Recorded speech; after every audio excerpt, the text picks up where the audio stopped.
Changeons de chapitre pour parler société. Y a-t-il réellement pénurie de carburant à Kinshasa? La réponse à cette question est non, selon le ministre des Hydrocarbures qui a surpris dimanche lors de sa descente dans une station-service située au quartier UPN dans la commune de Ngalima.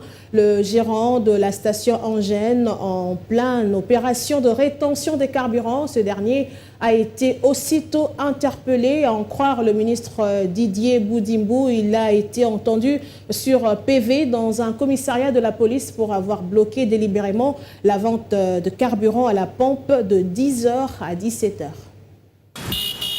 La journée de dimanche n'était pas du tout un repos pour le ministre des Hydrocarbures, Didier Boudimbou, qui s'est rendu dans quelques stations-service pour faire les constats sur la situation du refus des ventes des produits pétroliers à certains Congolais. L'équipe Hydro Task Force Kinshasa a fait aussi la ronde de quelques stations-service dans les différentes communes, question de contrôler leur mode de fonctionnement. À la station Engène de l'UPN dans la commune d'Ngalima de 10h à 18h, pour les gérants, une panne technique n'a pas permis de servir les demandeurs. À la suite de la descente du ministre accompagné de l'équipe Hydro Task Force Kinshasa sur terrain, il a été constaté que le stock du carburant pouvait bien servir ceux qui en avaient besoin. Après échange et interpellation, le gérant a fini par avouer qu'il pouvait résoudre le problème servant la population, contrairement à l'argument de la panne technique qu'il a mise en avant, qui, selon lui, nécessitait l'intervention d'un technicien. Chose surprenante, ici émis lui-même pour apparemment remettre en état de service les pompes qui ont repris subitement à fonctionner. Déçu par cet agissement négatif, le ministre a décidé de mettre ses gérants à la disposition de la police. Nous avons eu plusieurs rapports qui font état que plusieurs stations font de la rétention. Ils ont des produits mais ne veulent pas vendre. Pour quelles raisons, nous ne savons pas.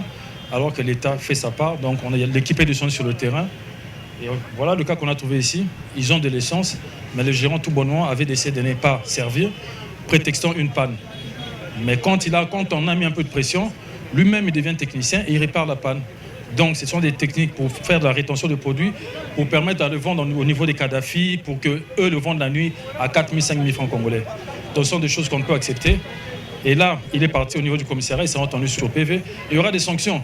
Demain, je pense qu'il faudrait que je tienne une réunion avec tous les majors, parce que ça, c'est une grande station, c'est quand même Engène. Si un gérant de cette station doit avoir de tels comportements, ils n'aident pas l'État. On se demande s'ils sont motivés par qui, s'ils sont payés par qui pour créer ces crises artificielles. À la grande satisfaction de la population quinoise qui a passé près de 2 heures avant qu'une solution ne soit trouvée.